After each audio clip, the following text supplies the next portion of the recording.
In the jagged hills of Sinaloa, Mexico, where dust clings to every breath, a boy named Joaquin Guzman Loera learned early that survival demanded more than dreams. Born in 1957 to a family of farmers scraping by on maize and desperation, he watched his father Emilio bow to local drug peddlers, trading poppy crops for a flicker of wealth. The world knew him later as El Chapo Shorty, a name that belied the towering shadow he'd cast. But in those early years, he was just a kid, barefoot and hungry, absorbing the brutal arithmetic of power. By 15, he was no stranger to the fields of marijuana and opium, his small hands working the soil that would one day fund an empire. Sinaloa wasn't just home. It was a crucible forging a mind both cunning and relentless. The spark of ambition ignited young. Guzman saw the men who drove shiny trucks, who spoke with authority, who made his father tremble. They weren't bound by the land's cruelty. They were the narcos, the dealers who turned green leaves into gold. Joaquin wanted that power not for vanity, but for control, a way to never kneel again. He started small, running errands for local traffickers, learning the routes, the bribes, the quiet menace that kept business smooth. His sharp mind caught the eye of Hector Luis Palma Salazar, a rising figure in the drug trade. Palma saw potential in the boy's unyielding gaze, his knack for numbers, his silence under pressure. By the late 1970s, Guzman was no longer a runner, but a player moving product for the Guadalajara cartel under Miguel Angel Felix Gallardo, a man whose vision would shape the modern drug trade. The cartel was a machine funneling cocaine from Colombia to the insatiable markets of America. Guzman thrived in its chaos, mastering logistics, how to slip past border patrols, how to hide kilos in truck tires, how to make a peso stretch into a fortune. He was meticulous, never flashy, but his ruthlessness simmered beneath. A rival who crossed him disappeared. A debt unpaid meant a grave. Yet he was clever enough to charm, to build loyalty with gifts and favors, sowing seeds of devotion that would later save him. Sinaloa's people began to whisper his name, not with fear, but with awe. To them he was one of their own, a son of the Sierra who defied the world's rules. He built schools, paved roads, handed out cash to widows. They called him a Robin Hood, blind to the blood that funded his generosity.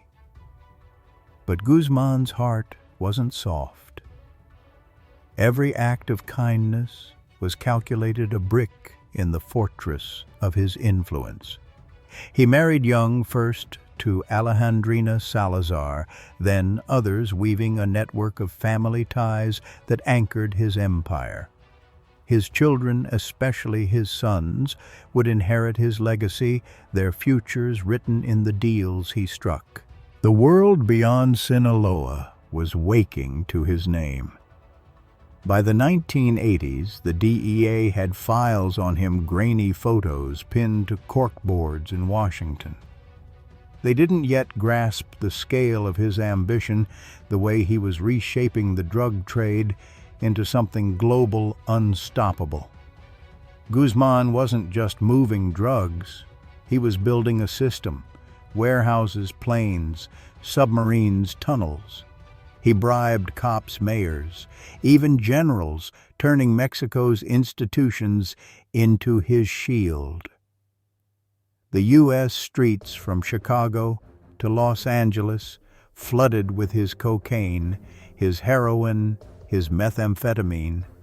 Lives crumbled, overdoses spiked, but Guzman saw only numbers, a ledger of power. His rise wasn't without cost. Rivals like the Tijuana cartel smelled his growing influence and pushed back. Blood spilled in Culiacan bodies left in ditches as warnings. Guzman didn't flinch. He ordered hits with the calm of a man signing a check, his enemies learning too late that his size hid a predator's instinct.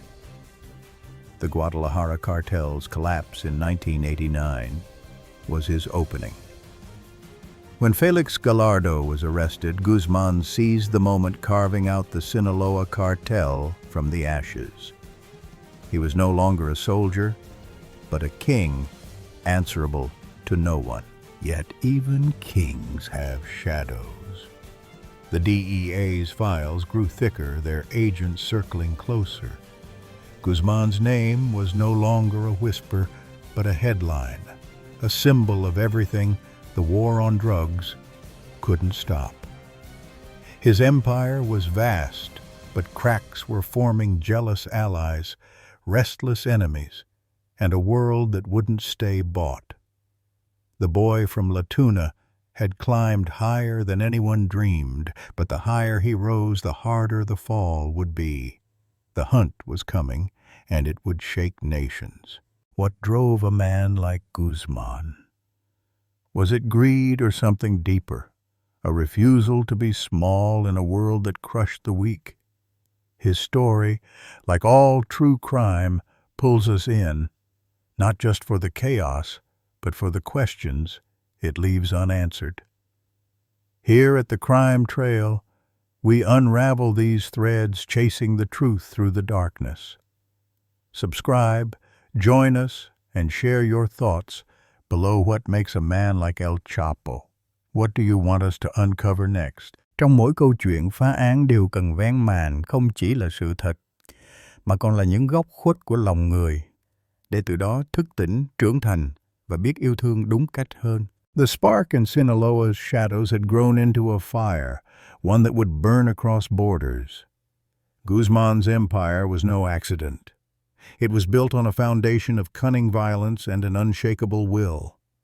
The 1980s saw him tighten his grip, turning the Sinaloa cartel into a machine that outsmarted governments. He wasn't just a trafficker. He was a visionary, seeing opportunities where others saw walls. His tunnels, crude at first, were dug beneath the border, snaking from Mexico to Arizona, delivering drugs with an efficiency that stunned U.S. agents. He paid handsomely for loyalty, but betrayal meant death, no second chances. His personal life mirrored his business, calculated, sprawling, ruthless. Emma Coronel, his young wife, was both partner and symbol, her beauty a shield for his deals. His children, raised in wealth, were groomed to inherit the cartel, their loyalty unquestioned. Yet Guzman's world was never secure. The 1985 murder of DEA agent Enrique Kiki Camarena, tied to the Guadalajara cartel, brought American fury down on Mexico's narcos. Guzman, though not directly implicated, felt the heat.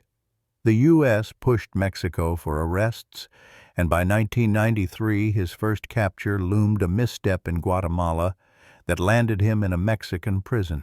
Even behind bars, his influence didn't waver. Bribes kept him comfortable, his orders still flowing to the streets. The boy who'd once trembled before his father had become a man who made the world tremble. But power like that draws eyes, and the hunt was only beginning. The Sinaloa cartel's iron grip tightened as the 1990s dawned, its roots sinking deeper into the veins of global trade. Joaquin Guzman, no longer the scrappy kid from La Tuna, had sculpted a machine that churned out wealth and fear with mechanical precision. His empire wasn't built on chance, but on a mind that saw every angle, every border, every bribe, every bullet.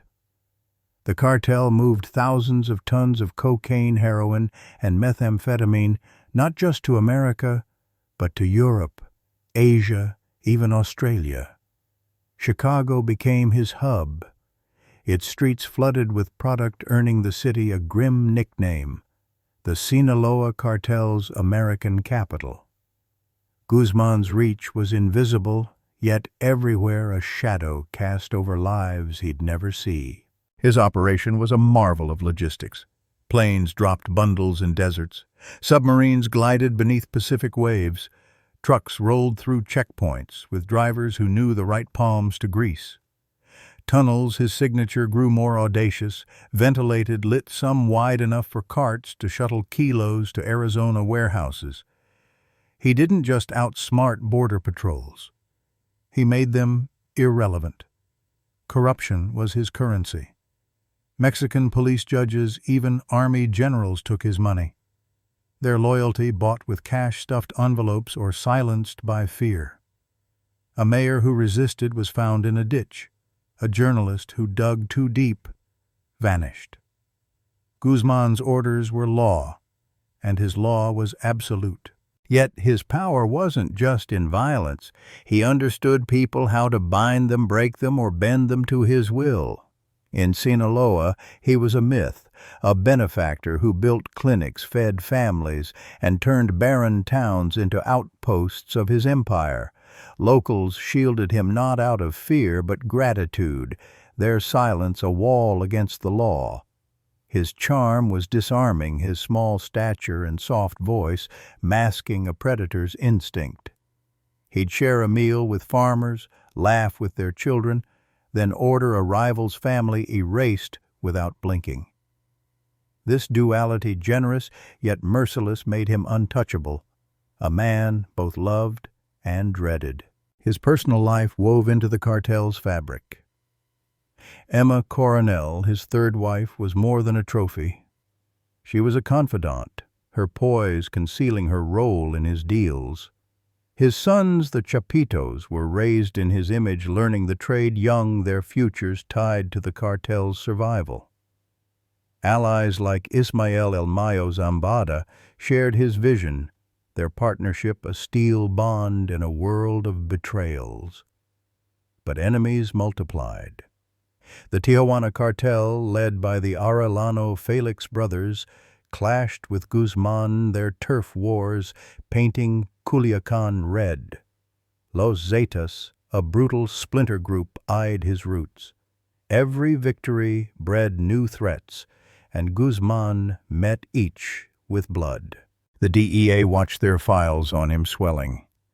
By 1993, they knew his name, his roots, his aliases. Satellite images tracked his planes. Informants whispered his plans. But catching him was like grasping smoke. His first arrest that year in Guatemala was a fluke, a rare misstep when he crossed the border. Even then, his capture felt hollow. Locked in Puente Grande prison, he ran the cartel from his cell guards on his payroll. His influence unbroken.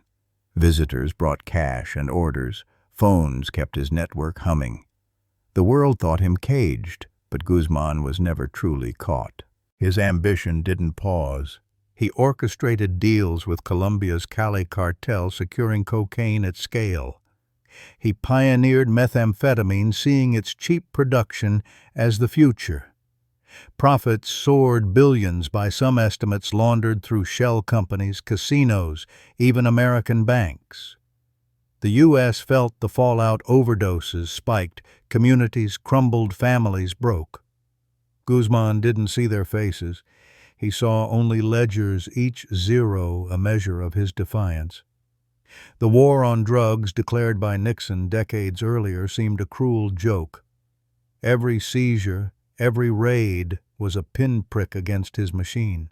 But cracks were forming. Rivals grew bolder, their attacks more brazen. The Mexican government, under U.S. pressure, tightened its grip, raiding his safe houses, freezing his accounts. His 1993 arrest hadn't stopped him, but it lit a fuse. Informants once loyal began to talk. Allies like the Beltran Leyva brothers, chafing under his dominance, plotted against him. Guzman's empire was vast, but no fortress is impregnable. The DEA, now joined by Mexican Marines, studied his patterns, their resolve hardening. They didn't just want him, they wanted his world dismantled. The irony was stark. Guzman, who'd turned betrayal into an art, would soon face it himself. His lieutenants, his lovers, even his own arrogance would become the noose. The boy who'd outwitted poverty was now a king. But kings fall hardest. The hunt, still distant, was gathering force, its shadow creeping closer with every deal, every death. Sinaloa's son had built an empire, but empires don't last, they burn. The first escape, a legend. Born unfolded in the dim corridors of Puente Grande prison, where Joaquin Guzman, locked away since 1993, proved that bars couldn't hold him. The world thought his arrest in Guatemala had clipped his wings, but El Chapo was no ordinary prisoner.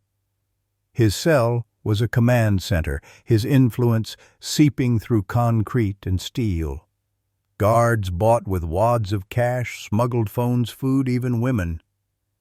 Orders flowed to the Sinaloa cartel, unbroken by his capture. He was a king in chains, his empire humming, cocaine flooding Chicago, methamphetamine labs, multiplying profits piling into hidden accounts. The Mexican government, humiliated by his reach, tightened security. But Guzman was already steps ahead. January 19, 2001 marked his defiance. The escape was no spur-of-the-moment break. It was a masterstroke planned with surgical care. Guzman's lieutenants, loyal to the core, had spent months weaving a web of bribes. Prison staff, from wardens to janitors, were on his payroll. Their silence bought or coerced. The official story claimed he slipped out in a laundry cart, a tale so audacious it became legend. But whispers told a darker truth. Guards unlocked doors, cameras went blind, and Guzman walked out, vanishing into Sinaloa's hills. The laundry cart was a distraction, a story fed to the press to mask the rot within Mexico's system. The escape cost millions, some said, but for Guzman it was pocket change. Sinaloa erupted in whispers of awe. To the locals he was untouchable, a folk hero who mocked the law. They hid him in mountain villages, their loyalty a shield no army could pierce. The DEA, stunned, scrambled to regroup. Their files, once thick with his roots, now tracked a ghost. Satellite phones, encrypted messages, and a network of lookouts kept him elusive. He moved between safe houses, ranchos, city apartments, even jungle camps, always a step ahead. His wife, Emma Coronel, and his sons ensured the cartel's gears kept turning, their devotion unshaken. Guzman wasn't just free. He was a symbol proof that power could bend even the strongest cages. The escape reshaped the drug trade. Guzman, now a global name, expanded his reach. He forged ties with Colombian suppliers, securing cocaine at unprecedented scale. His tunnels, once crude, became engineering feats, snaking beneath the U.S. border with ventilation and rails. Methamphetamine, his new obsession, poured into American cities, its cheap high tearing through communities. Los Angeles, Phoenix, New York. His product was everywhere, a silent plague. The DEA estimated his cartel earned billions yearly, laundered through fake businesses and corrupt banks. Every overdose, every shattered family traced back to the man who'd slipped through Mexico's grasp. But freedom came with weight. The escape painted a target on Guzman's back. Mexican President Vicente Fox, under U.S. pressure, vowed to crush him. Elite Marine units trained for urban warfare raided his haunts, their boots shaking Sinaloa's dust. The U.S. upped its bounty to $5 million informants lured by the sum. Rivals, sensing weakness, struck harder. The Beltran-Leyva brothers, once allies, turned venomous, their betrayal brewing in quiet meetings. Los Zetas, a cartel born from military deserters, hunted his roots, their brutality a match for his own. Guzman countered with blood-ordering hits that left bodies strewn across Culiacan, Tijuana, Ciudad Juarez. His personal life grew tangled. Emma Coronel bore him twin daughters in 2011, tying him closer to family, but his mistresses multiplied women like Lucero, Guadalupe, Sanchez, Lopez, who'd later testify against him. These relationships were both strength and risk, their loyalty never certain. Guzman's charm held them, but his paranoia grew. He trusted few, his inner circle shrinking. Every phone call, every meeting carried the chance of a trap. The DEA, now using wiretaps and drones, closed in their agents, fueled by the embarrassment of his escape. Mexico's corruption, once his shield began to crack. U.S. diplomats leaned on officials exposing bribes that reached as high as governors. Guzman's bribes still worked, but not always. Raids grew bolder. Safe houses burned, lieutenants fell. In 2014, a Marine operation nearly caught him in Culiacan, forcing him to flee through a sewer. The noose was tightening, but Guzman's mind never stopped. He planned bigger, dreamed wilder, even as the world closed in. The 2001 escape had made him a legend, but legends don't last, they're hunted. The irony was cruel. Guzman's greatest triumph, his escape, had set the stage for his fall. The world now knew his name, but not as a hero, as a prize. The DEA, Mexican Marines, even his own allies were circling. Sinaloa's son had defied gravity, but gravity always wins. The hunt, sparked by his own audacity, would not rest until he was caged again. Tunnels of ambition carved Joaquin Guzman's name into the annals of crime, a testament to his audacity and the betrayal that would undo him. By 2014, El Chapo was a phantom slipping through Mexico's grasp, despite relentless raids. His 2001 escape had made him a legend, but legends grow heavy. The Sinaloa cartel thrived its drugs, flooding American cities, its profits swelling into billions. Yet Guzman's freedom was fragile, his safe houses under siege, his allies wavering. The Mexican Marines, backed by DEA intelligence, were closing in their raids, shaking Culiacan's streets. In February 2014, they caught him in Mazatlan, a rare moment of vulnerability. The world thought the hunt was over. They were wrong. Locked in Altiplano, Mexico's highest security prison, Guzman didn't falter. His mind, ever restless, turned to escape. The cartel's machine hummed his sons and lieutenants, keeping the flow of cocaine and methamphetamine steady. But Altiplano was no Puente Grande. Its walls were thicker, its guards less pliable. Or so it seemed. Guzman's genius lay in turning obstacles into opportunities. He didn't just plan an escape, he engineered a spectacle. By early 2015, a plot was in motion, one that would stun the world and expose the rot within Mexico's core. The tunnel was his masterpiece. Stretching 1.5 kilometers from a nondescript house to Altiplano's shower block, it was a marvel of precision, ventilated, lit, fitted with rails for a modified motorcycle. Dug over months, it cost millions, funded by the cartel's endless wealth. Engineers, bribed or coerced, worked in secret, their silence ensured by fear. Guards were bought, their loyalty shifting with each peso. Guzman's wife, Emma Coronel, played a quiet role, relaying messages, her devotion unwavering. The plan was flawless, but perfection breeds arrogance. Guzman trusted too many, and trust was a luxury he couldn't afford. On July 11, 2015, he vanished.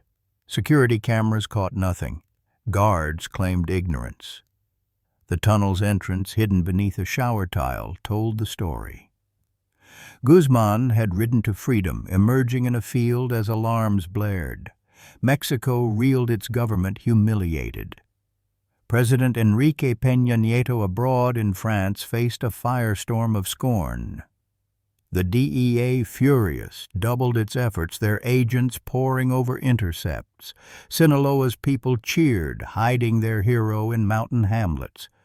To them, he was invincible, a man who bent the world to his will. But the tunnel, his greatest triumph, was also his unraveling. Betrayal simmered beneath the surface. The tunnel required dozens, engineers, guards, lookouts, each a potential weak link. Lucero Guadalupe Sanchez Lopez, his mistress, and a former politician, knew too much, her loyalty fraying under pressure. Allies like the Beltran-Leyva brothers, long resentful, whispered to rivals. Even his inner circle, strained by years of war with Los Zetas and Tijuana, grew restless. Guzman's paranoia, once his shield, couldn't keep pace. He moved constantly, his safe houses a maze of trapdoors and secret exits. Yet every step left traces, phone calls, sightings, whispers that reached the DEA. The tunnel's audacity lit a fire under the hunt.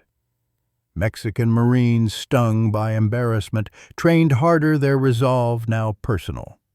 The U.S. leaned on Mexico, funding drones, wiretaps, even Colombian advisors who'd toppled Pablo Escobar.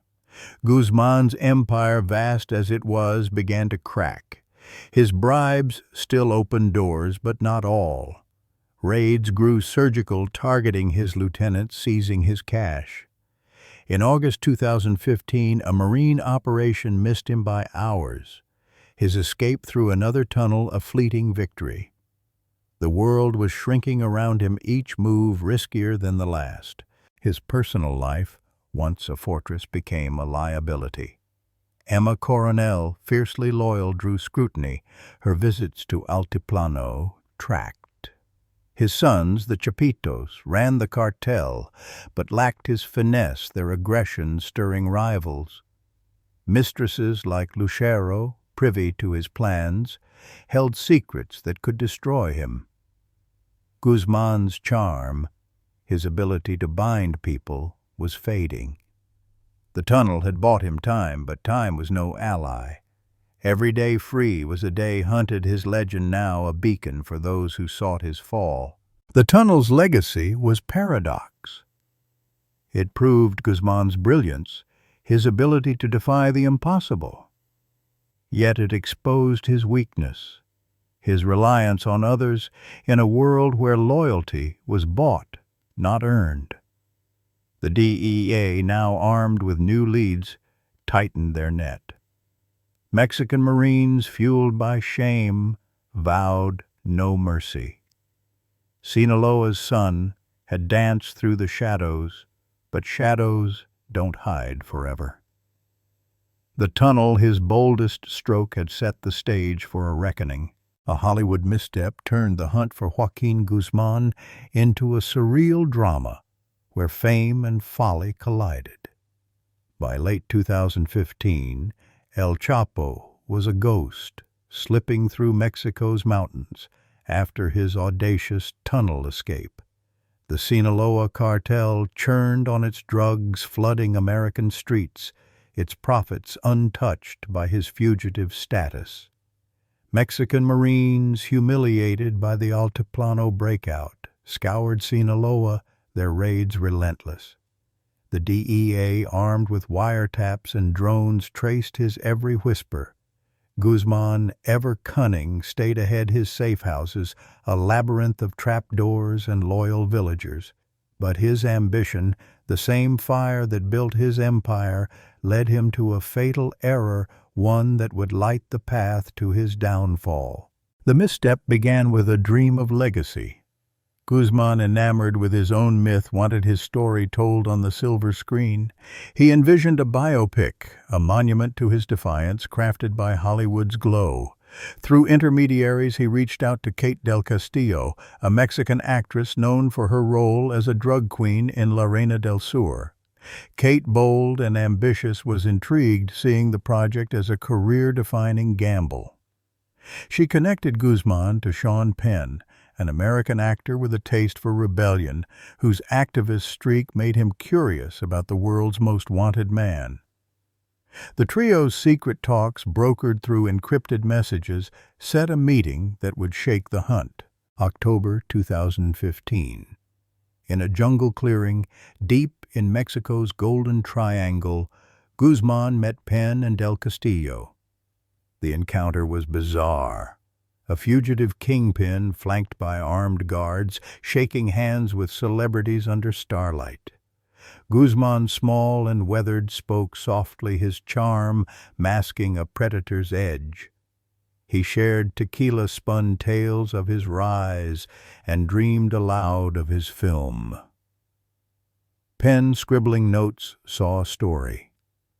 Del Castillo, navigating danger, saw opportunity.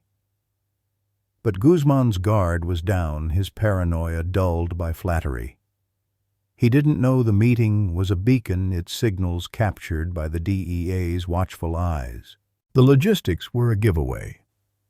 Guzman's team used satellite phones, their pings lighting up U.S. intelligence maps. Del Castillo's communications, less cautious than his usual channels, left digital crumbs. The DEA, already closing in, seized the lead. Mexican Marines, tipped off, narrowed their search to the rugged borderlands of Sinaloa and Durango. Guzman, unaware, lingered in the area, his ego tethered to the Hollywood fantasy. The meeting meant to immortalize him had instead drawn a bullseye. Every call, every move tightened the noose, his freedom eroding with each passing day. The betrayal wasn't just technical, it was human. Guzman's inner circle, strained by years of war and raids, was fraying. Lieutenants fearing capture grew reckless, their loyalty thinning. Emma Coronel, his anchor, was watched closely, her movements tracked. Lucero Guadalupe, Sanchez Lopez. His mistress held secrets that could unravel him, her devotion wavering under pressure. The Hollywood plan, shared with too many, leaked through cracks in his empire. Penn and del Castillo, unwitting pawns, had no idea their adventure was fueling a manhunt. Their article, published later in Rolling Stone, would spark controversy, but by then, the damage was done. The Marines moved swiftly. By December 2015, they raided a safe house in Durango, missing Guzman by hours. He fled injured, his leg bloodied from a fall, his myth of invincibility cracking. The DEA's intercepts grew sharper, pinpointing his hideouts. Guzman, sensing the heat, doubled down, moving to Los Mochis, a coastal city he thought safe. But the Hollywood misstep had shifted the tide. His dream of fame, meant to crown his legacy, had instead handed his enemies the key. The jungle meeting, a fleeting moment of vanity, was now a turning point, its echoes guiding the hunt to his door. Sinaloa's people still shielded him, their whispers of his whereabouts, vague their loyalty, a fading armor. But the world was smaller now, its eyes sharper. The Marines, fueled by shame and U.S. pressure, trained harder, their resolve unyielding. The DEA, with Colombian advisors who'd hunted Escobar, brought new tactics, tracking cash flows, mapping family ties. Guzman's empire, vast and brutal, couldn't hide its master forever. The boy from La Tuna had danced with fame, but fame is a cruel partner. The irony was stark. Guzman, who'd thrived on shadows, had stepped into the spotlight, and it burned him. The hunt, now laser-focused, would not relent. A single meeting, a fleeting dream of glory, had set the stage for a reckoning. The Kingpin's throne was trembling, and the world was watching. The manhunt's breaking point erupted in the pre-dawn haze of Los Mochis, a coastal city in Sinaloa, where Joaquin Guzman sought refuge. By January 2016, El Chapo's world was shrinking his tunnel escape and Hollywood misstep trailing him like ghosts. The Sinaloa cartel still pumped drugs across borders, its profits untouched, but Guzman himself was cornered. Mexican Marines, fueled by the shame of his 2015 breakout, hunted with a vengeance, their raids surgical, their resolve hardened by DEA intelligence. The Sean Penn meeting had lit a fuse, its intercepted signals guiding forces to Guzman's hideouts. Now, in a nondescript house on Boulevard Jiquilpan, the hunt reached its climax, a moment of gunfire, desperation, and shattered myths.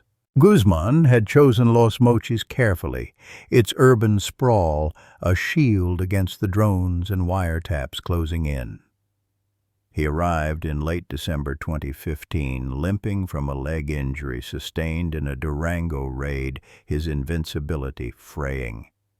With him were trusted lieutenants, including Orso Ivan Gastelum, a brutal enforcer, and a small cadre of bodyguards. Emma Coronel, his wife, stayed distant, her role now shadowed by scrutiny. Guzman's paranoia was a living thing, his sleep broken by the hum of helicopters, his days spent plotting new escapes. But Los Mochis wasn't the sanctuary he'd hoped. The Marines were near their informants, whispering their maps marked with his traces. January 8, 2016 began with silence. At 4:30 a.m., Mexican Marines, backed by DEA advisors, surrounded the house. Intelligence from intercepted calls, sloppy ones made by Gastelum, had pinpointed Guzman's location.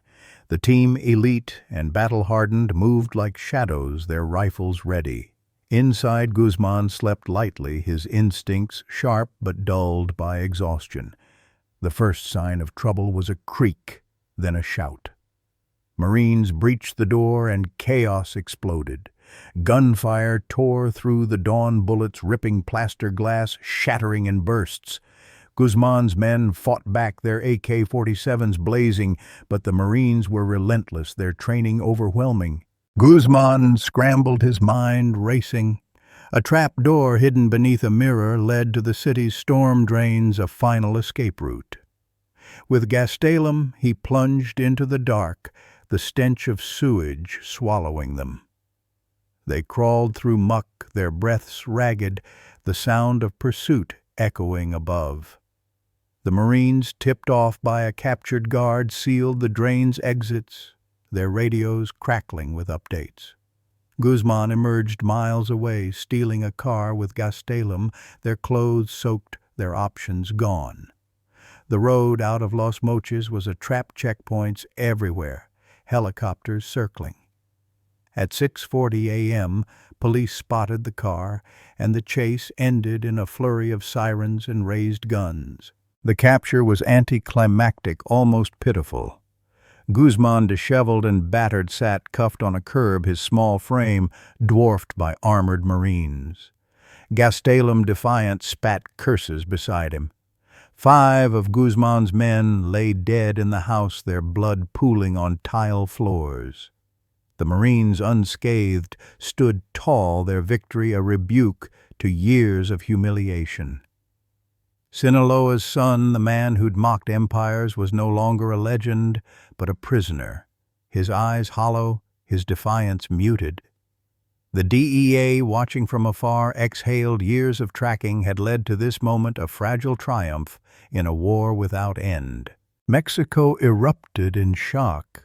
President Peña Nieto, battered by criticism, tweeted, "Mission accomplished from Europe, his relief palpable." In Sinaloa, villagers whispered of betrayal, their hero undone by unseen hands. The truth was messier. No single traitor had sold Guzman out. His downfall was a tapestry of errors, sloppy calls, the pen meeting a tunnel that screamed his presence. His lieutenants, like Gastelum, had grown careless, their loyalty strong, but their discipline weak. Emma Coronel, distant, could only watch her role in the escape, now a liability. The cartel, vast and resilient, churned on its leadership, shifting to Guzman's sons and El Mayo Zambada. The breaking point wasn't just a raid, it was a mirror reflecting Guzman's flaws. His brilliance, tunnels, bribes, myths had made him untouchable, but his arrogance had opened doors for his enemies. The Marines' victory was tactical, but the DEA's was strategic, their wiretaps and patience outlasting his cunning. Los Mochis wasn't the end, though. Guzman's capture, televised in grainy footage, was a spectacle, but the cartel's roots ran deep. The hunt had claimed its prize, but the war was far from won. The irony stung. Guzman, who'd thrived on control, had lost it in a sewer, his empire untouched, but his freedom gone. The Marines, the DEA, even Mexico's people knew this was no final chapter. Sinaloa's king was down, but his shadow lingered, its weight heavy on the world.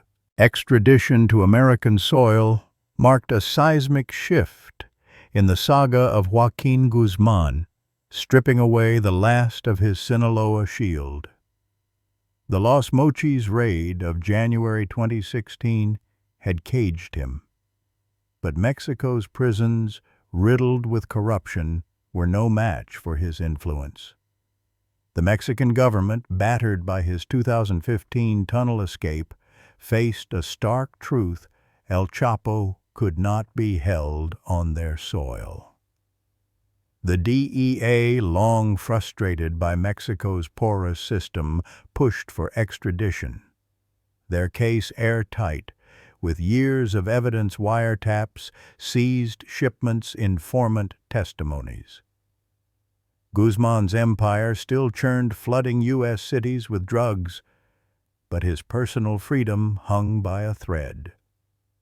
On January 19, 2017, the decision came: he would face American justice, a prospect that chilled even his iron will. The transfer was swift, almost surgical. Guzman, shackled and silent, was flown from Ciudad Juarez to New York under heavy guard. The plane cut through the night, landing at Long Island's MacArthur Airport, where federal agents waited. No crowds, no cameras, just the cold efficiency of a system determined to bury him. He was driven to the Metropolitan Correctional Center in Manhattan, a fortress of concrete and steel far from the bribe-soaked jails of Mexico. For the first time, Guzman was truly isolated, his charm useless against guards who didn't speak his language, his wealth irrelevant in a cell that offered no leverage. The boy from La Tuna, who'd bent nations to his will, was now a number in a federal docket. New York's Eastern District Court loomed as his battleground. The charges were staggering: 10 counts including drug trafficking, money laundering, murder conspiracy, and firearms violations. Prosecutors led by a relentless U.S. Attorney's Office had built a case spanning decades, thousands of tons of cocaine, heroin and methamphetamine linked to his cartel, billions in laundered profits, and over 30,000 deaths tied to his orders. Evidence was a mountain: intercepted calls, ledgers, even photos of Guzman with bloodied rivals. The DEA's patience, their years of tracking his every move, had paid off. This wasn't a trial. It was a reckoning designed to dismantle his legend brick by brick. Guzman's new reality was suffocating. The MCC, nicknamed Guantanamo North, was a labyrinth of solitude. His cell, 10 by 8 feet, held a concrete bed, a steel toilet, and a sliver of a window. Lights burned 23 hours a day, guards watching his every breath. No visitors, no calls. Emma Coronel, his sons, his lieutenants all cut off.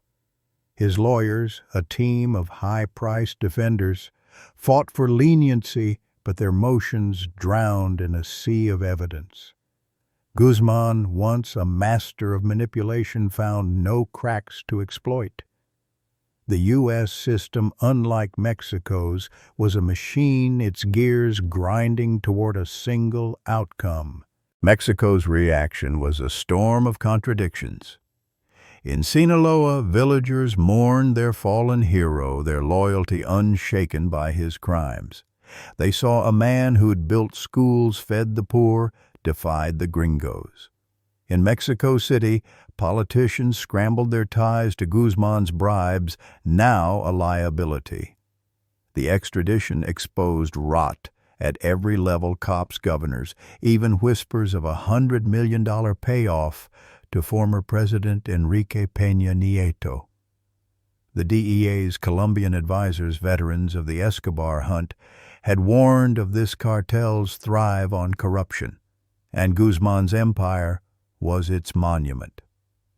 His removal didn't end the cartel, but laid bare Mexico's wounds. The Sinaloa cartel, led by Guzman's sons and El Mayo Zambada, barely flinched. Chicago, Los Angeles, Phoenix. His drugs still flowed, overdoses, climbing communities, crumbling. The Chapitos, young and brash, leaned harder into violence, their father's capture a spark for new turf wars. Los Zetas and the Jalisco New Generation cartel smelled blood, their attacks escalating. Guzman's extradition, meant to cripple his empire, instead stirred chaos, the drug trade's hydra sprouting new heads. The DEA knew this, their victory, tempered by a grim reality: one man's fall doesn't stop a machine. Guzman's mind, though caged, didn't rest. He scribbled notes to his lawyers, his defiance flickering in their filings. He claimed mistreatment, called the charges a U.S. conspiracy, but his voice was a whisper against the evidence. The trial loomed, set for November 2018, and with it, the world's eyes. Prosecutors prepared to unveil his empire's secrets: tunnels, murders, billions laundered through American banks. Witnesses, once his allies, were ready to testify their betrayal, a blade he'd sharpened himself. The boy who'd outwitted poverty now faced a system he couldn't buy charm or escape. The irony was brutal. Guzman, who'd thrived on Mexico's chaos, was undone by America's order. His extradition wasn't just a transfer, it was a signal that no Kingpin was untouchable. But as New York's skyline loomed outside his cell, the streets below still carried his poison, a reminder that his shadow outlived his chains. The trial of the century unfolded in Brooklyn's federal courthouse, a stone fortress where Joaquin Guzman's legend faced its final test.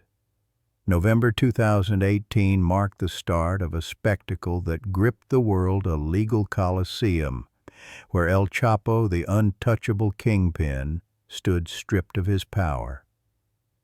The Eastern District of New York, known for crushing mobsters and terrorists, was no stranger to high stakes, but Guzman's case was different, a sprawling epic of drugs, blood, and betrayal.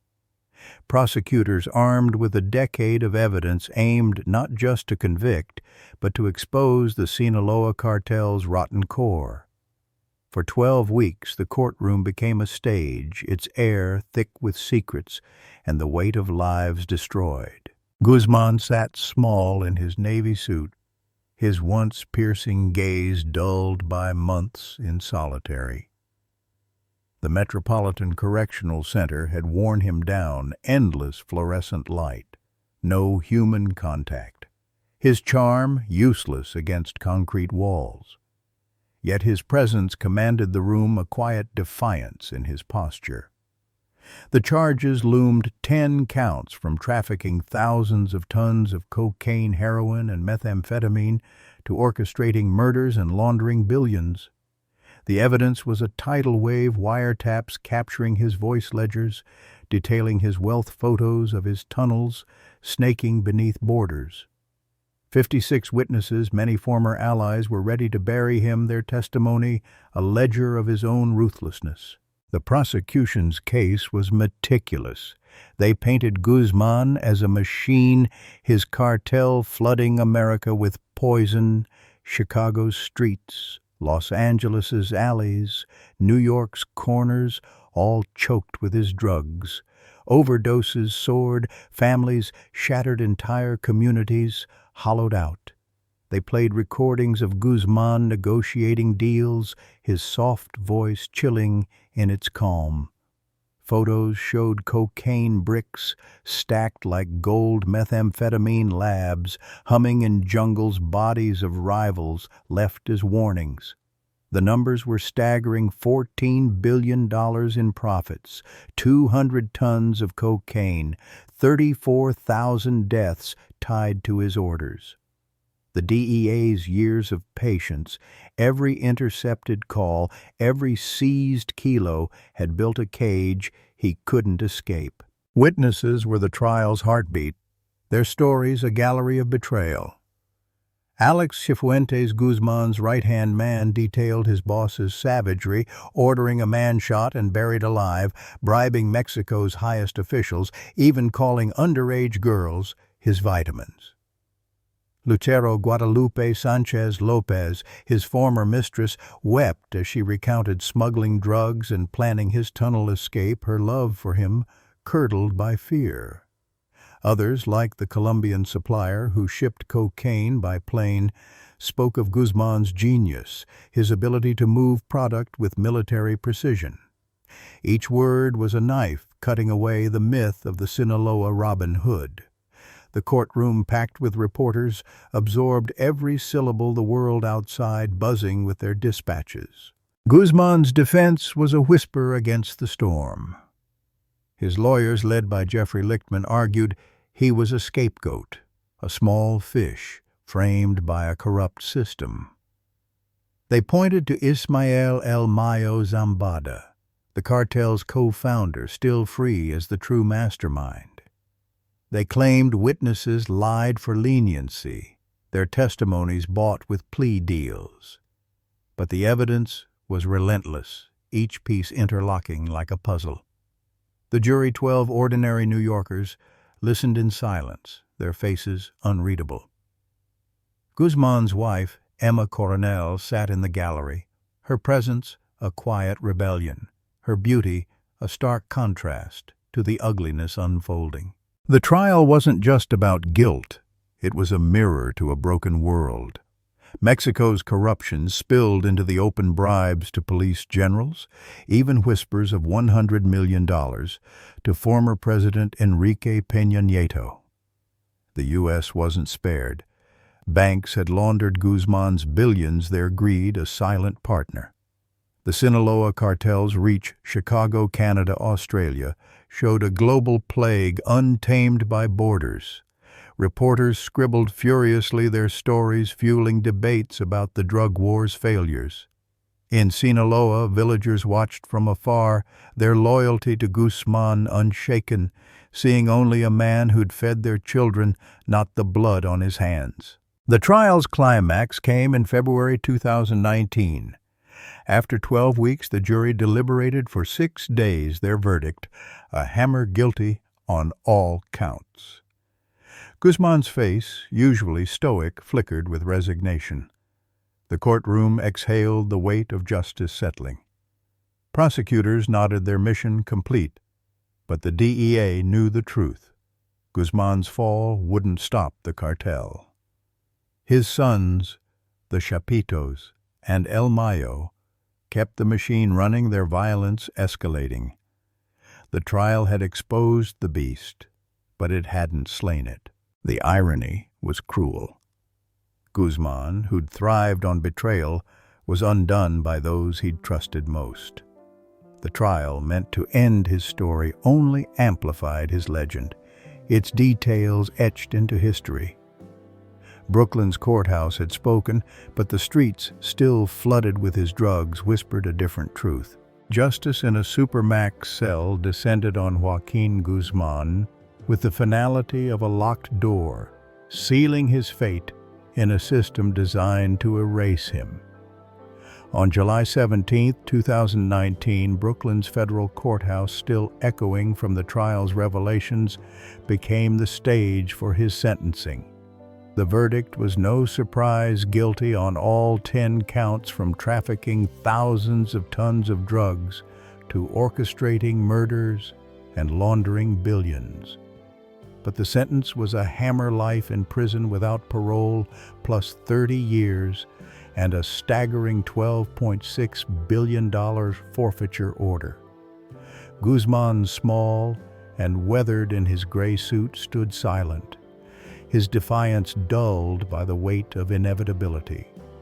The boy from Sinaloa, who'd once bent the world to his will, was now its prisoner, his empire a shadow he could no longer touch. The transfer to ADX Florence, Colorado's supermax prison was immediate and merciless. Known as the Alcatraz of the Rockies, ADX is a fortress of solitude built to house the worst terrorists, spies, and kingpins like Guzman. His cell, 7 by 12 feet, is a concrete tomb, a slab bed, a steel sink, a slot for meals, and a sliver of a window offering no view. Lights burn 24 hours. Cameras track every breath. Guards enforce silence. Human contact is a myth. Even his lawyers speak through glass. Emma Coronel, his wife, is a distant memory, her visits barred. His sons, the Chapitos, and his lieutenants, cut off by steel and distance, carry the Sinaloa cartel forward without him. Guzman, once a master of escape, faces a cage no tunnel can breach. The sentencing was more than punishment. It was a message. Prosecutors, led by the Eastern District's relentless team, wanted the world to see no one is untouchable. The DEA, after decades of chasing Guzman's shadow, stood vindicated. Their evidence wiretaps seized kilos, betrayals from his own ranks, now a blueprint for future hunts. The $12.6 billion forfeiture, though symbolic, was a nod to the lives destroyed by his drugs overdoses in Chicago, broken families in Los Angeles, communities gutted from Canada to Australia. The judge's words were stark. Guzman's crimes had no equal. His legacy, a trail of blood and ruin. Mexico watched with a fractured heart. In Sinaloa, villagers wept for their fallen hero, blind to the 34,000 deaths tied to his name. They saw a man who'd built roads, fed the poor, defied the gringo's law. In Mexico City, politicians squirmed. The trial's revelations, bribes to generals, governors, even whispers of a $100 million payoff to a former president, exposing a nation complicit in his rise. The extradition, the trial, the sentence, each was a mirror reflecting corruption so deep it seemed unbreakable. Guzman's fall didn't clean Mexico's wounds. It widened them, fueling debates about a drug war that devoured more than it saved. The Sinaloa cartel, resilient as ever, barely paused. The Chapitos, Guzman's sons, and Ismael El Mayo Zambada steered the machine, their drugs still flowing into American cities, their violence spiking as rivals like the Jalisco New Generation cartel pounced. Chicago's streets, Los Angeles' corners, even quiet towns in Canada and Australia felt the cartel's grip. Overdoses, climbing lives unraveling. The DEA, despite their triumph, knew the truth. Guzman's cage didn't stop the beast he'd built. His sons, brash and hungry, leaned into methamphetamine, flooding markets with a cheap, deadly high. El Mayo, ever elusive, kept the cartel's alliances tight, his shadow untouched by Brooklyn's verdict. The $12.6 billion forfeiture was a hollow gesture. The cartel's wealth, buried in cash and laundered accounts, remained out of reach. Guzman's new reality was suffocating. ADX Florence wasn't just a prison, it was a void designed to break the mind. No tunnels could save him here, no bribes could sway the guards. His days blurred into sameness meals. Through a slot, an hour alone in a caged yard, the hum of silence his only companion. His mind, once a whirlwind of plans, turned inward. Did he think of Sinaloa's hills, of Emma's face, of the sons carrying his name? Or did he dwell on the betrayals? Alex Cifuentes Lucero, the lieutenants who'd sold him for freedom. The trial had laid bare his empire's cost. 200 tons of cocaine, billions in blood money, a generation lost to addiction. Yet, in his cell, remorse was a stranger. The world outside grappled with his legacy. In America, the trial sparked calls for reform. Tighter borders, tougher laws, more funding for addiction programs. But the drug war, decades old, felt like chasing wind. Guzman's drugs had fueled overdoses, gang wars, broken homes, yet demand never waned. In Mexico, his sentencing was a bitter pill. Sinaloa's loyalty held firm, villagers weaving myths of his return, while urban elites demanded accountability for the corruption he'd exposed. The trial's whispers, a $100 million bribe to a president general's on his payroll, fueled protests, but change was slow. Mexico's system, rotten at its core, couldn't heal overnight. The courtroom's final moments lingered. Guzman, allowed to speak, claimed he'd been framed his treatment in jail torture. His voice, soft but steady, carried no regret, only defiance. Emma Coronel in the gallery met his eyes, her loyalty a quiet fire. The judge, unmoved, called him a destroyer of lives, his sentence a line drawn in stone. Reporters, scribbling furiously, sent the story global, their headlines a mix of triumph and unease. The DEA celebrated, but privately agents admitted the war was endless. Guzman's cell was a victory, but the streets told a different story. Sinaloa itself became a battleground. The Chapitos, fighting to prove their father's legacy, clashed with rivals, their turf wars painting Culiacan red. A 2019 Marine operation meant to arrest Guzman's son Ovidio ended in chaos, the cartel outgunning the military, forcing his release. The message was clear. Guzman's empire, even without him, was a hydra, its heads multiplying. The trial had exposed its workings, tunnels, bribes, murders, but exposure wasn't destruction. The cartel adapted its drugs cheaper, its reach wider, its violence uglier. The irony was stark. Guzman, who'd thrived on chaos, was now its victim, locked in a system that mirrored his own ruthlessness. His sentence was justice, but justice felt incomplete. The world had caged a man, but his shadow, his drugs, his sons, his myth roamed free. ADX. Florence held his body, but Sinaloa held his soul, its people still whispering his name.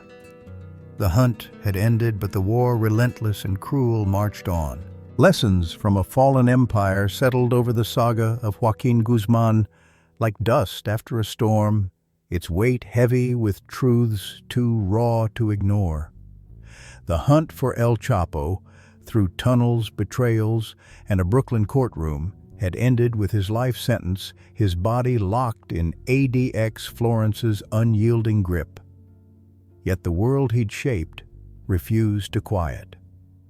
The Sinaloa cartel, now led by his sons and Ismael El Mayo Zambada, churned on its drugs, flooding Chicago, Los Angeles, even distant corners of Canada and Australia. Guzman's fall was a spectacle, but the scars he left on nations' families and the very idea of justice demanded a reckoning. His story wasn't just a chase.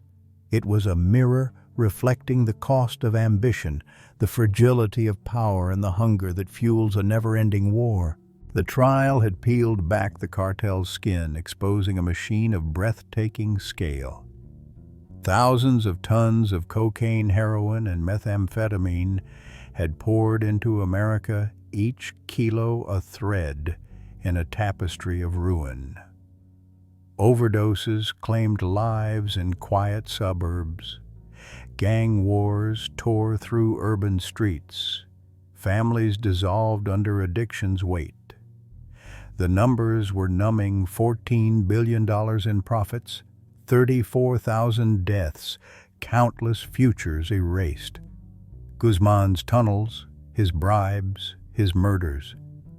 They weren't just crimes, but a system, one that thrived on human weakness. The DEA's victory, though hard-won, felt hollow against this truth demand for drugs relentless and raw, kept the cartel alive, its roots too deep to uproot. Mexico bore the deepest wounds. Sinaloa's villagers still revered Guzman, their loyalty blind to the blood on his hands. They saw a man who'd fed their children, built their roads, defied a world that ignored them. But his generosity was a mask, his gifts funded by death. The trial's revelations, bribes to generals, governors, whispers of $100 million payoff to a president laid bare a nation complicit in its own decay. Corruption wasn't Guzman's invention. It was his playground, a truth Mexico couldn't escape. Protests flared, demanding reform, but change was a whisper against a system entrenched in greed. The drug war, fueled by U.S. dollars and Mexican blood, ground on its cost, measured in graves. America, too, faced hard questions. The trial exposed banks that laundered Guzman's billions, their silence bought by profit. Communities ravaged by his drugs. Chicago's South Side, rural Ohio, Vancouver's East End, cried for solutions beyond arrests. The war on drugs, decades old, felt like chasing shadows. Locking Guzman away didn't stem the tide. Methamphetamine, cheaper and deadlier, surged in his absence. The DEA, battle-scarred, knew this, their triumph tempered by a grim reality: one man's fall doesn't break a cycle.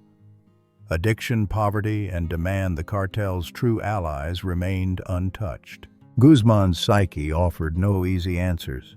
Was he a monster, his heart cold to the lives he'd shattered, or a product of Sinaloa's dust, driven by a hunger to never be small again? His trial showed both a man who ordered men buried alive, yet built schools, who bribed presidents, yet charmed villagers.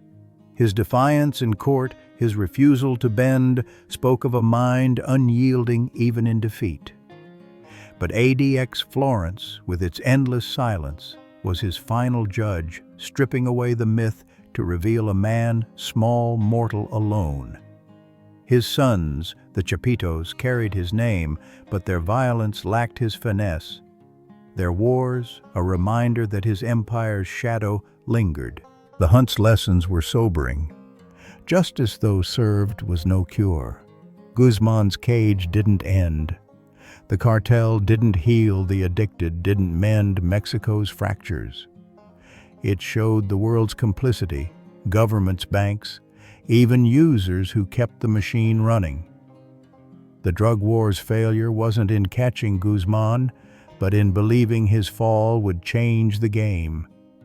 True crime stories like this one pull us in, not for their endings, but for their questions. What drives a man to such heights? What lets a system profit from pain? The answers, murky and uncomfortable, demand we look inward. As the sun sets on Sinaloa's hills, where Guzman's name still echoes, the world feels quieter, softer. His story, like all true crime, isn't just about him, but about us, our choices, our failures, our capacity to heal. The hunt is over, but its echoes linger, a call to face the shadows we've ignored. Thank you for joining the crime trail on this journey. If this story gripped you, subscribe, share your thoughts below. What does Guzman's fall mean to you? Stay with us for more tales that unravel the human heart.